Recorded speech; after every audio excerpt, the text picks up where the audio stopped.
Commercial pilot licence എടുക്കാനുള്ള process ഞാനൊന്ന് ചുരുക്കി പറഞ്ഞുതരാം. ഓക്കെ, നമ്മളെ നാട്ടിൽ സിവിൽ ഏവിയേഷനുമായി ബന്ധപ്പെട്ട കാര്യങ്ങൾ നിശ്ചയിക്കുന്നതും എക്സിക്യൂട്ട് ചെയ്യുന്നതും DGCA ആണ്, directorate general of civil aviation. എല്ലാ രാജ്യങ്ങൾക്കും അവരവരുടേതായ സിവിൽ ഏവിയേഷൻ റെഗുലേറ്റർ ഉണ്ടാവും.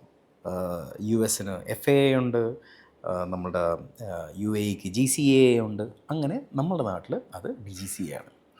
DGCAയുടെ മാനദണ്ഡം അനുസരിച്ചാണ് നമുക്ക് CPL കിട്ടുക. ഈ CPL കിട്ടുന്നതിന് നമ്മൾ ഡിഗ്രിയുമായിട്ടോ എഡ്യൂക്കേഷനുമായിട്ടോ നിങ്ങൾ കമ്പയർ ചെയ്യരുത്. നിങ്ങൾ എങ്ങനെയാണോ കാറിൻ്റെ ലൈസൻസ് എടുക്കുന്നത് അതേപോലത്തെ കുറച്ചും കൂടെ സ്ട്രെനവസ് പ്രോസസ്സാണ് നമ്മൾ CPL എടുക്കുക. നിങ്ങൾ കാറിൻ്റെ ലൈസൻസ് എടുക്കുമ്പോൾ എന്താ ചെയ്യുക? നിങ്ങൾ കാറിൻ്റെ ലൈസൻസ് എടുക്കാനുള്ള എലിജിബിലിറ്റി നോക്കുന്നു അല്ലേ? അതേപോലെ നമുക്ക് CPL എടുക്കാൻ മിനിമം എലിജിബിലിറ്റി ഉണ്ട്. ഓക്കെ, ഇനി എന്താണ് ഈ എലിജിബിലിറ്റീസ്?